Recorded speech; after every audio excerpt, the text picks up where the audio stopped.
Oke, Assalamualaikum warahmatullahi wabarakatuh. Selamat malam, Bapak. Izin untuk mempresentasikan terkait judul tantangan dan sosial akses air bersih dan sanitasi di wilayah Jabodetabek. Eh, Hal ini dipresentasikan untuk memenuhi final exam untuk urusan atau mata kuliah karakter building. Kenalkan singkat, nama saya Muhammad Arafat. Saya jurusan Business Management. Dan langsung saja saya sampaikan latar belakang mempresentasikan hal ini, yaitu yang pertama air dan sanitasi atau kebutuhan dasar untuk kesehatan ekonomi dan lingkungan. Yang kedua, 2,5 miliar orang tidak punya akses air minum aman. Yang ketiga, 3,5 miliar orang tidak punya sanitasi layak. Ini data dari WHO dan UNICEF tahun 2023.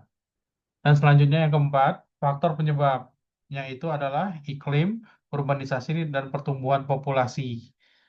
Dan yang kelima, merupakan tantangan lokal, yaitu infrastruktur terbatas dan rendahnya kesadaran hidup bersih di masyarakat.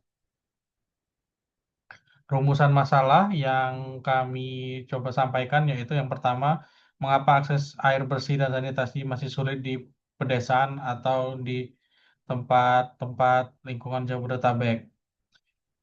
Yang kedua, strategi apa untuk meningkatkan kesadaran hidup bersih dan hidup sehat? Tujuan proyek ini yaitu untuk masyarakat sendiri. Yang pertama, solusi akses air bersih dan sanitasi yang layak. Yang kedua, edukasi pola hidup bersih dan sehat. Dan untuk mahasiswa seperti saya, melatih berpikir kritis. Yang kedua, adaptabilitas dan kolaborasi. Dan yang ketiga, kesadaran sosial akan lebih meningkat dengan hal-hal yang seperti ini.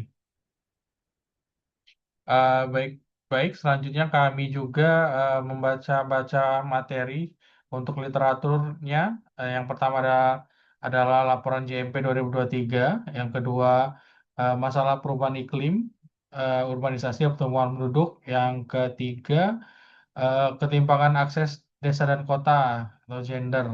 Untuk solusi investasi teknologi, HAM, kolaborasi, dan lintas sektor. Metode pelaksanaan, tentunya kami sudah melaksanakan bersama dengan tim untuk melakukan observasi lapangan. Ada FGD-nya juga kami, dan selanjutnya analisa kondisi setiap daerah. Yang dimana pada saat kemarin kami wilayahnya terbagi di wilayah Depok, Tangerang, Bogor, Bontang, dan Lingga. Hasil temuan kami di lapangan, yaitu yang pertama Bapak Ibu, di Depok jaringan PDAM ada, tapi air sering keruh dan kurang saat kemarau. Untuk Tangerang, wilayah kami sendiri, itu distribusi belum merata dan kualitas air kurang baik. Bogor, Cisauk, air PDAM cukup baik, tapi ada keterbatasan saat kemarau. Di Lingga, banyak warga bergantung air sumur, kualitasnya rendah karena galian sumur.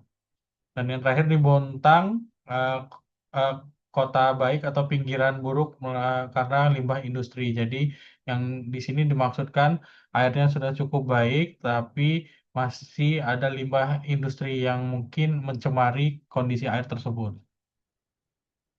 Rancangan solusi yang pertama perluasan dan perbaikan jaringan PDAM. Yang kedua, sistem filtrasi dan teknologi air sederhana.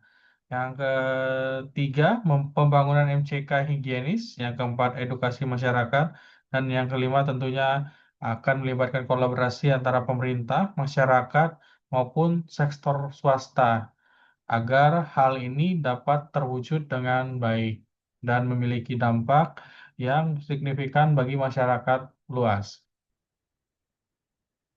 Dari proyek ini, kami sebagai mahasiswa mendapatkan refleksi diri. Yang pertama yaitu self-awareness atau memahami isu sosial, yang dimana sebelumnya saya rasa untuk air merupakan kebutuhan dasar dan saya yakin di kota-kota besar itu sudah dapat terpenuhi. Tetapi pada kenyataannya masih belum ada pemerataan atau kualitas standar air yang sama. Yang kedua, adaptability, menyesuaikan strategi riset. Jadi, kami menyesuaikan strategi ini sesuai dengan kondisi di lapangan masing-masing. Yang ketiga, collaboration, komunikasi tim dan lintas pihak. Jadi, kami juga melakukan observasi dan wawancara langsung ke masyarakat di berbagai daerah. Tentunya kami juga kemarin melakukan FGD kecil untuk kelompok kami agar mempersamakan persepsi terkait proyek air ini. Dan yang keempat, Global Outlook atau isu lokal, tantangan global SDG yang keenam dan kelima. Jujur, saya saat sebelum tahu ada proyek ini, saya belum tahu ada yang namanya SDGG. Dan itu kalau nggak salah dari 1 sampai eh, 12 kalau nggak salah. Itu hal-hal yang diangkat sama eh, media atau bukan media, yang diangkat sama badan internasional terkait isu-isu strategis yang akan dihadapi manusia atau masyarakat di era global saat ini. Saran dan kesimpulan yang kami coba sampaikan, yang pertama saran, pemerintah dan PDAM perbaikan infrastruktur dan kualitas airnya. Yang kedua, kolaborasi multi stakeholder, artinya ada pemerintah, masyarakat, maupun BUMD mungkin, atau PDAM yang em, berkolaborasi agar perbaikan-perbaikan hal yang bisa dilakukan dapat segera dilaksanakan. Yang ketiga, edukasi dan partisipasi masyarakat, yang tentunya tidak henti-hentinya kita harus melakukan sosialisasi kepada masyarakat terkait pentingnya akan air bersih untuk masyarakat sekitar. Karena air itu merupakan kebutuhan pokok yang wajib kita penuhi dan wajib kita dapati dengan kualitas terbaik. Kesimpulannya, yang pertama, masalah air bersih kompleks, teknis, sosial, dan geografis. Dan yang kedua, sinergi semua pihak penting untuk mewujudkan SDGs yang keenam atau terkait air.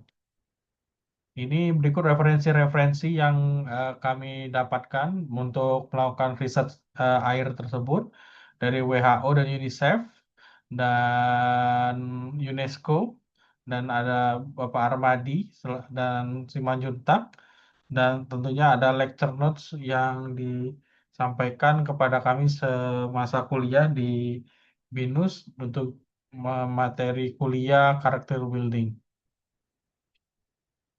Baik, Bapak Ibu, demikian presentasi singkat dari saya.